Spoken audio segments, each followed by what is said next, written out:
All right, guys, this is our last problem, and this is our challenge problem. We need to figure out figure and verify that the cosine of theta over 1 minus sine of theta minus the cosine of theta over 1 plus sine of theta is equal to 2 tangent of theta.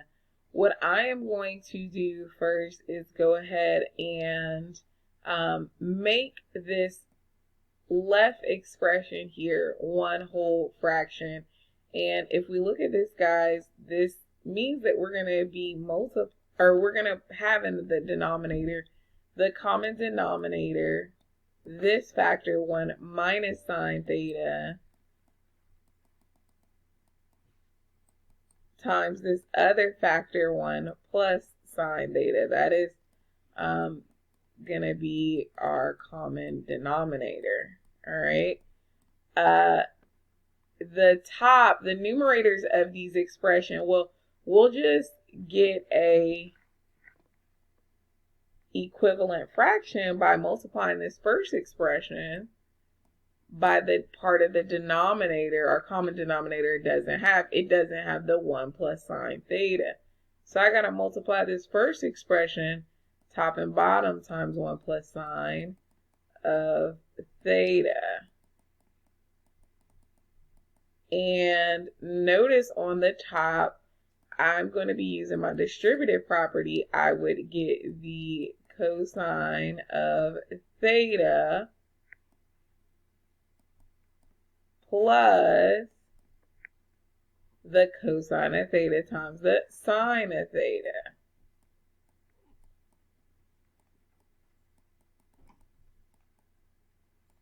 Now, I have to do the same thing for this expression over here, but this time I'm going to be multiplying this expression by what it is missing, and I'm writing it up here, but it's missing the 1 minus sine theta. So I'm multiplying both top and bottom by 1 minus sine of theta.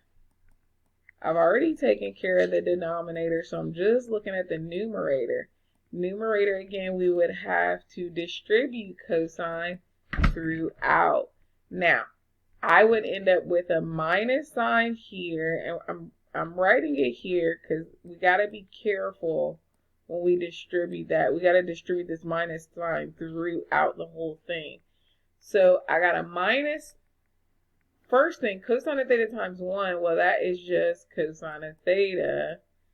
And then cosine of theta times the negative sine of theta is just minus cosine theta sine of theta. Now, I can rewrite this whole expression again in the numerator, and I'm going to distribute that negative sign throughout. So I end up in the numerator with a cosine of theta plus a cosine of theta sine theta. And now distribute this negative through. I would have a minus cosine of theta, and negative times a negative here would give me a plus cosine of theta sine theta. And all of this is over a 1 minus sine of theta and a 1 plus cosine of theta.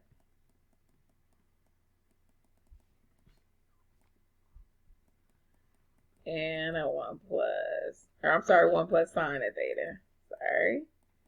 Now this is equal to, over here, let's go ahead and turn tangent in terms of sines and cosine. So that would be 2 times sine of theta over cosine of theta. Now, the right does not equal the left at all. What I'm going to do, though, is look at the denominator. I got a 1 minus sine of theta and a 1 plus sine of theta. What if I go ahead and just multiply the denominator together? Whenever I see conjugates, these are called conjugates, the minus and the plus. So 2 binomials that look the same, but one is addition, the other one's subtraction. you can go ahead and multiply those. And I want to do that because the middle terms I know are going to cancel. When I use the distributive property and start distributing, I know the middle terms are going to cancel. So what I mean is if I multiply this, I would end up with a 1 times 1, which is just 1. But over here, when I multiply 1 times sine, I would get a plus sign. And then if I do over here, I would get a minus sign. So those would cancel. So I'm just left with the middle term, or the first terms being multiplied and the last terms being multiplied, or subtraction. Or, the two terms, squared being subtracted. So 1 times 1, that's going to be a 1. And a sine times a sine, well, that is a sine squared of theta. Remember, middle terms cancel. So I know these would be subtracted if I do my distributive property, okay? So I would end up with a 1 minus sine squared of theta. And do you see why I want to do that? Because we know what 1 minus sine squared of theta is equal to. Now let's look in the numerator before we start substituting, and let's see if we can simplify the numerator a little bit. If I look in the numerator, a lot is not happening, except I notice the cosines cancel here. I got a minus cosine and a plus cosine. Those go away. And then I have a cosine of theta, sine of theta, and a cosine of theta, sine of theta. I can add those two together. So this is 2 cosine of theta, sine of theta. So I can add those together. And that's equal to 2 sine of theta over cosine of theta. Now, I have something here because I know in the denominator, since I multiply the denominator out, I realize that this is just cosine squared theta. So I'll go over here, I'll rewrite this again.